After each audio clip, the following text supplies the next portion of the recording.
Hey, what's going on, Fit Family? Daniel Dawson here at Goals Crofton. Hey, as a fitness professional, one of the questions that I often get is, "Hey, Daniel, what's the best exercise to get rid of this stubborn belly fat?" And my response is often, "There is none." What you want to do is focus on your nutrition. Focus on your nutrition. So, a couple of sayings. You've heard it said that it's 80% nutrition, 20% exercise. Another one is abs aren't made in the kitchen, they're revealed. So, how do you apply these sayings and focus on your nutrition to get rid of the stubborn belly fat? I got three quick tips for you in reference to cutting the belly fat through your nutrition. Three quick tips.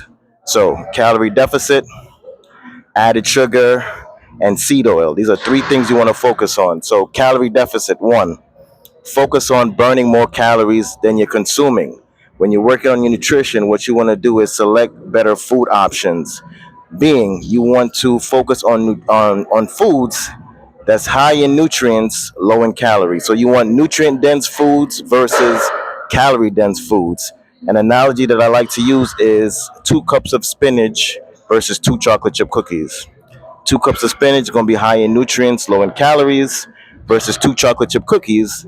They're going to be high in calories, low in nutrients. So you want to reverse your diet and focus on nutrient dense foods versus calorie dense foods.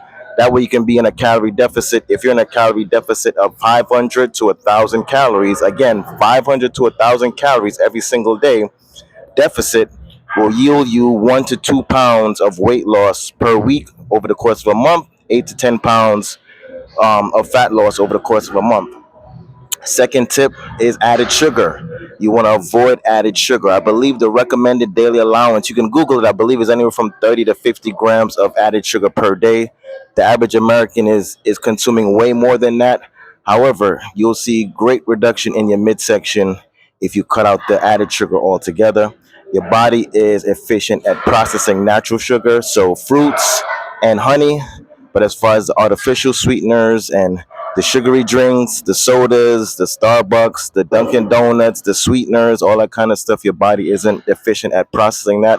So it's going to store it as fat. If you increase your water intake and cut out all the added sugar, you'll see a tremendous reduction in your midsection. Last tip is your seed oils. So you want to change what you're cooking with from your vegetable oil, your corn oil, your canola oil, your soybean oil. Cut that out and use olive oil, and you'll see a drastic reduction in your midsection. The reason being, the seed oils has a bad omega 6 to omega 3 ratio, causing inflammation in the midsection. If you use olive oil, it has a better omega 6 to omega 3 ratio, which will help reduce the midsection.